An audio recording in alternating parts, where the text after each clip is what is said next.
Syukur kepada Allah Subhanahu wa Ta'ala, siang ini, hari ini, di bulan agung, bulan yang penuh dengan keberkahan ini, kita sudah melewati separuh lebih perjalanan ibadah di bulan Ramadan. Mudah-mudahan kita sudah lebih makin meningkatkan lagi kualitas-kualitas amal kita, sebab Rasulullah Shallallahu Alaihi Wasallam di penghujung bulan Ramadan, terutama di 10 hari yang terakhir, lebih menguatkan lagi ikat pinggangnya, mengajak keluarganya untuk banyak iktikaf di masjid, untuk banyak-banyak berzikir dan berdoa kepada Allah Subhanahu wa Ta'ala.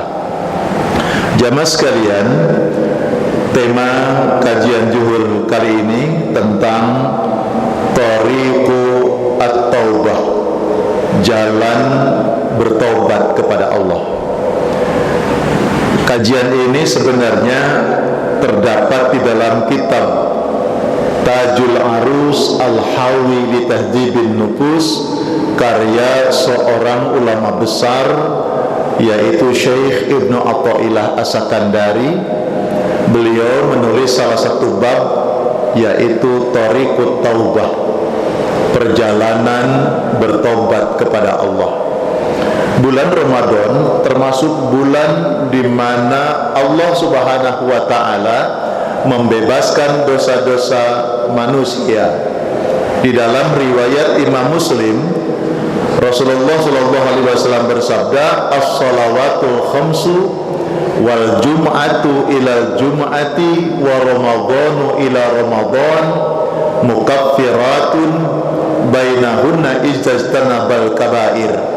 Salat 5 waktu, zuhur ke asar, asar ke maghrib, ke isya, ke subuh, ke zuhur, jarak antar waktu ke waktu itu, kata Nabi, ada pembebasan dosa, ada pertaubatan yang diberikan oleh Allah. Wal jum'atu ilal jum'ah, Jumat yang lalu sampai ke Jumat berikutnya ada pembebasan, ada ampunan dosa-dosa. Wa Ramadhanu ila Ramadhan, begitu pula bulan Ramadan yang lalu, bulan Ramadan hari ini, bulan Ramadan yang akan datang. Antara Ramadan itu juga terjadi pengampunan di bulan Ramadan saat ini juga. Izajtanabal kabair, kecuali dosa-dosa yang sifatnya dosa besar, maka spesifik harus dengan bertobat kepada Allah Subhanahu wa Ta'ala. Jamaah sekalian yang dimuliakan oleh Allah, orang yang bertobat kepada Allah, di antara cirinya adalah fatafakkara fi naharika, dia selalu berpikir pada seharian kemarin itu apa yang saya lakukan. Jadi kalau saya panjenengan niat tobat kepada Allah, maka selalu ada respon yang kita lakukan, bahwa seharian kemarin saya melakukan apa, ada evaluasi diri. Fa in wajadta ta'atan, apabila seharian kemarin saya menemukan ada satu ketaatan yang saya lakukan, apa yang dilakukan? Bersyukur kepada Allah Subhanahu wa Ta'ala. Fal yashkurillaha 'alaiha wa fal yashkurillaha 'alaiha. Dia bersyukur kepada Allah atas apa yang dilakukan, hal yang baik itu. Jadi orang yang tobat kepada Allah, orang yang berada di perjalanan tobat itu, maka dia selalu melakukan evaluasi diri, renungan diri atas perjalanan yang telah lewat. Seharian kemarin apa yang saya lakukan? Menemukan satu kebaikan, menemukan satu ketaatan, dia bersyukur kepada Allah Subhanahu wa Ta'ala. Ya Allah, terima kasih Gusti, panjenengan telah memberikan kebaikan kepadaku sehingga aku bisa melakukan satu kebaikan. Itu darimu ya Allah. Bersyukur kepada Allah.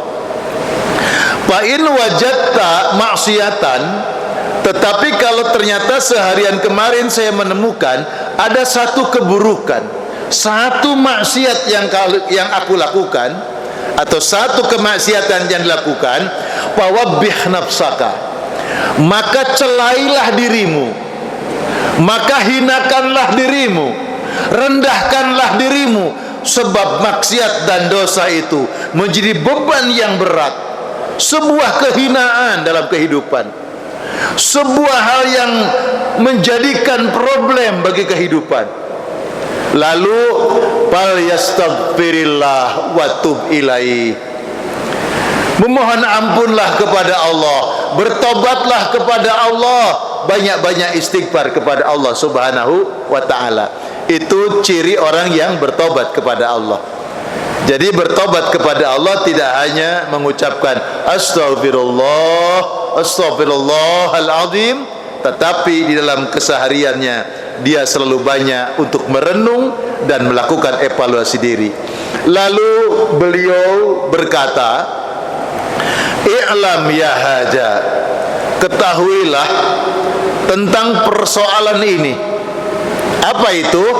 Iyyaka wal ma'siyah, takutlah kalian dari berbuat maksiat, jauhi perbuatan maksiat.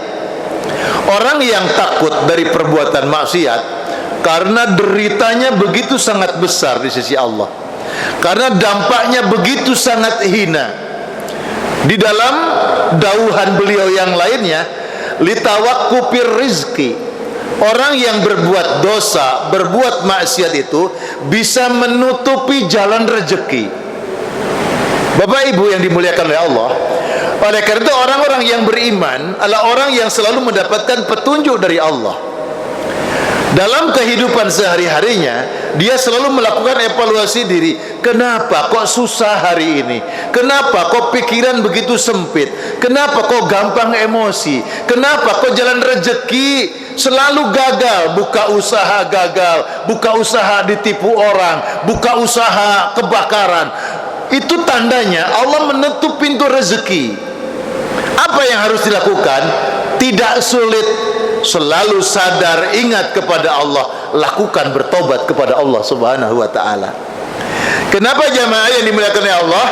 Iyyaka wal ma'siyah, jauhi berbuat maksiat, faqad takunu sababan litawaqqufir rizki, litawaqqufir rahmah, sebab perbuatan maksiat ini bisa menghentikan datangnya rezeki, bisa menutup pintu rahmat Allah. Na'udzubillah min dzalik.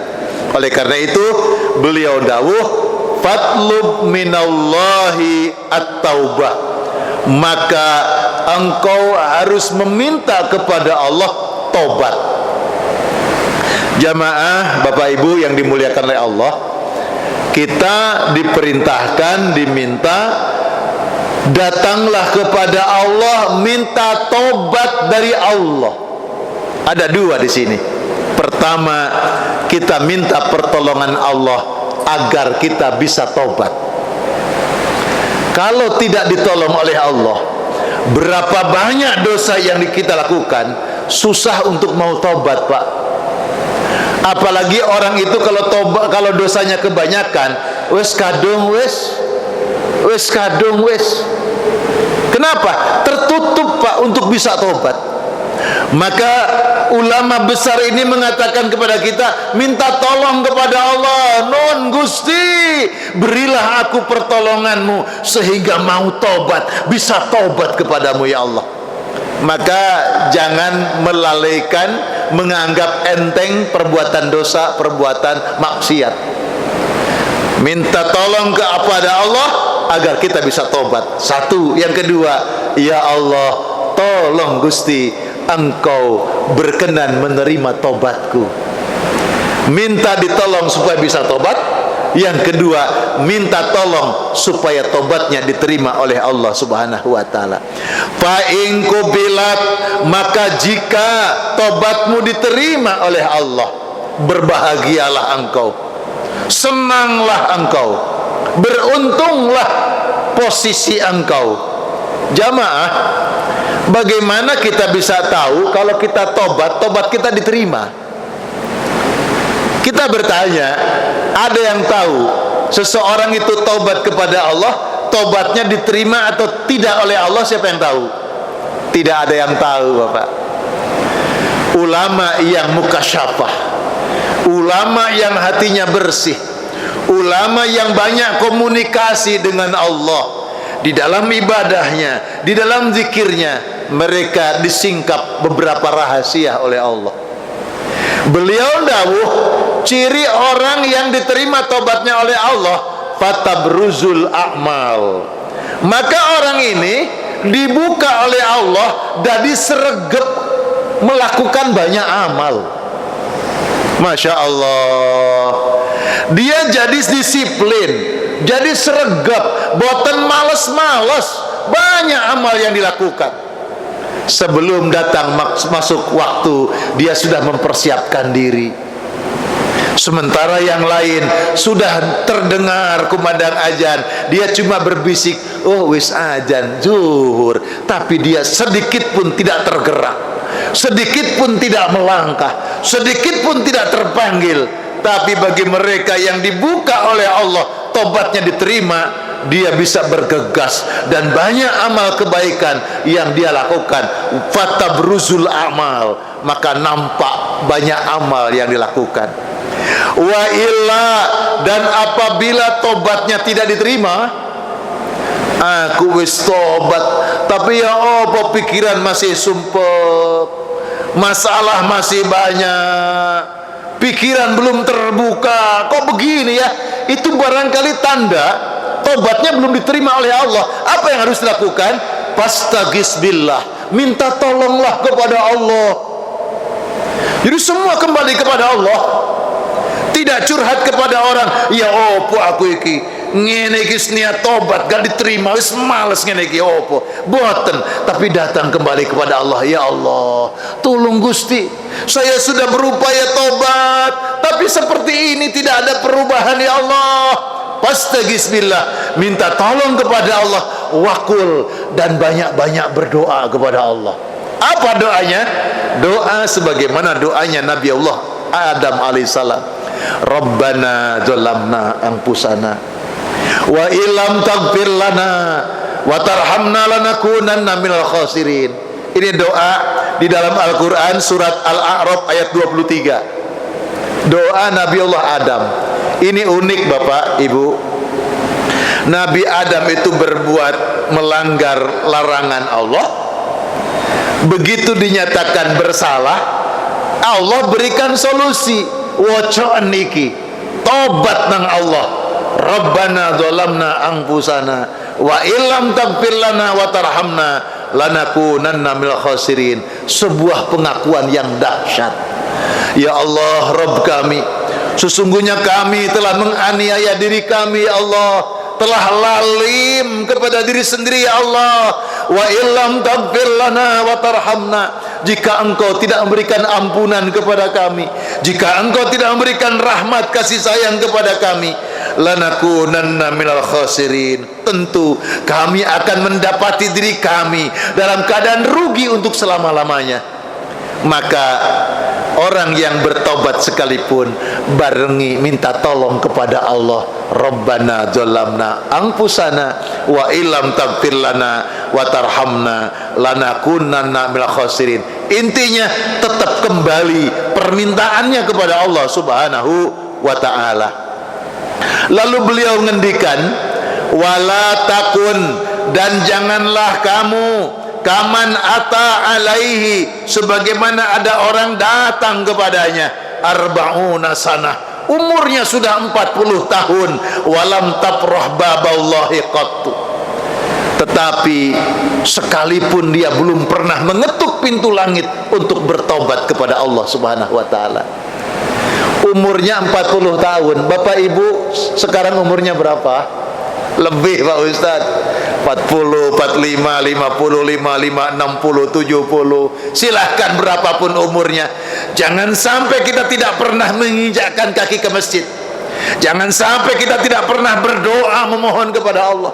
Jangan sampai kita tidak pernah mengetuk pintu langit untuk bertaubat kepada Allah. Sangat disayangkan, kata Syekh Ibnu Athaillah As-Sakandari, jangan sampai kamu sudah mencapai umur 40 tahun tidak sempat tobat sama sekali. Dan banyak, Pak, orang itu hidup di perumahan yang bagus, Pak, tapi tidak kenal di mana ada masjidnya, Pak. Banyak itu, Pak. Di perumahan yang elit, yang bagus, di situ ada masjid juga bagus, tapi tidak pernah tahu di mana ada masjid di perumahan itu. Tapi kalau ada mall, kalau ada hiburan di tempat yang jauh, dia nyampe. Tidak pernah nyasar. Tapi di kampungnya ada masjid, nyasar, Pak. Na'udzubillah min dzalik. Jangan seperti itu, Bapak. Alhamdulillah hari ini zuhur kita bisa di masjid. Mudah-mudahan panjenengan kalau pulang ke kampungnya, ke rumahnya masing-masing, rajin ke masjid, Pak. Banyak prajurit saya itu di Koarmada, kalau di kantor dia ke masjid, Pak, sholat. Pulang ke rumahnya tidak pernah ke masjid. Jangan sampai seperti itu. Jangan sampai. Di dalam Al-Quran pun Allah mengingatkan, dalam hadis Nabi pun Allah mengingatkan, ada orang umurnya 40 tahun tapi masih gawe maksiat, masih berani berbuat dosa, masih berani berbuat maksiat. 40 tahun, apalagi 60 tahun, Pak. Di situ Rasulullah dawuh, orang ini nanti besok di hadapan Allah sudah tidak punya argumen lagi yang akan dia debatkan di hadapan malaikat. Sudah tidak punya, ditolak semua argumentasinya. Lapok iso maksiat. Lapok maksiat itu apa sih? Maksiat itu adalah amalan yang tidak sesuai dengan aturan Allah. Sholat malah nggak sholat, poso malah nggak poso, judi jinah dilakoni, nipu orang dilakoni, niku maksiat, Pak, dosa. Tapi kan jarang ya orang kalau nggak sholat dibilang maksiat. Jarang. Orang nggak sholat bilang maksiat kamu. Emang saya berbuat apa? Ya nggak sholat itu maksiat. Kamu maksiat ya? Apa? Nggak poso Ramadan, nggak no alasannya maksiat. Ya Allah ya Rabbi. Bapak Ibu yang dimuliakan oleh Allah, hadis Nabi itu mengatakan kalau orang umurnya 40 tahun sampai 60 tahun masih berbuat maksiat, masih tidak sholat, masih berbuat yang melanggar larangan Allah, besok di hadapan Allah dia nggak bisa bicara, Pak. Nggak bisa bicara. Kalaupun dia punya alasan, tidak diterima alasannya oleh Allah. Makanya ayat Quran itu, Pak, siapa yang mencapai umur 40 tahun kudu banyak-banyak bersyukur kepada Allah. Rabbi auzi'ni an ashkura ni'mataka allati an'amta alayya wa ala walidayya wa an a'mala salihan tardah wa aslih li fi dhurriyyati inni tubtu ilaik wa inni minal muslimin. Dalam ayat yang lain, wa adkhilni bi rahmatika fi ibadika sholihin. Apa intinya? Ya Allah Rabb kami, anugerahi kami ya Allah, taufik hidayahmu ya Allah, agar kami menjadi hamba yang pandai bersyukur kepadamu. Bisa bersyukur, Pak. Alhamdulillah ya Allah sehat. Sehat ini dari Engkau. Alhamdulillah ya Allah, hari ini baik semua. Ini dari Allah, dari Engkau ya Allah, nikmat. Bersyukur. Lalu orang bersyukur itu wa an a'mala sholihan tardah. Mestinya orang yang ketemu syukur bisa melakukan amal soleh yang diridhoi oleh Allah. Wa aslih li fi dzurriyyati, ya Allah, baikkanlah jalan hidupku ya Allah, dan Engkau baikkan pula jalan hidup anak keturunanku ya Allah. Betapa indah doa ini, hadirin jamaah yang dimuliakan oleh Allah Subhanahu wa taala. Jangan sampai dah kita sampai umur sudah 40 apalagi lebih masih kita tidak ibadah kepada Allah. Dan Ramadan ini menggetarkan hatinya orang-orang yang beriman, sehingga seolah-olah Allah lakukan ibadah di bulan Ramadan. Betapa keutamaan dan kemuliaannya. Amal ibadahmu dilipat gandakan oleh Allah. sehingga engkau bisa mengumpulkan apa yang kau kumpulkan, yang di masa yang lalu mungkin banyak engkau tinggalkan, atau amalanmu banyak yang kurang. Mudah-mudahan hadirin, maka jalan taubat ini adalah jalan kehidupan kita saat kita masih hidup. Jangan sampai kita melalaikan dari ingat dan ibadah kepada Allah Subhanahu wa ta'ala. Demikian yang dapat disampaikan, kurang lebih mohon maaf yang sebesar-besarnya. Allah jualah yang memberikan bimbingan kepada kita, sehingga setiap apapun yang kita dapatkan menjadi sesuatu yang bermanfaat, menjadi sesuatu yang bisa mengantarkan hati kita ke dalam jalan taat kepada Allah Subhanahu wa ta'ala. Subhanakallahumma wa bihamdika nashhadu an la ilaha illa anta wa nastaghfiruka wa natubu ilaik. Rabbana atina fid dunya hasanah. Wahai Allah, berilah kami kebaikan dan kemuliaan di dunia ini. Wa fil akhirati hasanah, berikan kami kebaikan dan kemuliaan di akhirat ya Rabb. Wa qina azabannar, selamatkan kami dari api neraka ya Allah. Allahumma innaka afuwun karim tuhibbul afwa fa'fu anna ya karim. Ya Allah, sesungguhnya engkau ya Allah, ya Allah, Allahumma innaka afuwun karim, maha pemaaf lagi maha mulia, dan engkau ya Allah hobi untuk memaafkan hambamu. Maafkanlah segala salah dan dosa hambamu ini ya Rabb. Maafkan ya Rabb, ampuni dosa kami dan dosa kedua orang tua kami ya Rabb. Rahmati sayangi kedua orang tua kami ya Rabb. Ampuni pula dosanya orang mukminin mukminat, baik mereka masih hidup ataupun sudah wafat. Wa sallallahu ala Muhammad walhamdulillahi rabbil alamin. Billahil hidayah wa taufiq. Mohon maaf lahir dan batin. Assalamualaikum warahmatullahi wabarakatuh.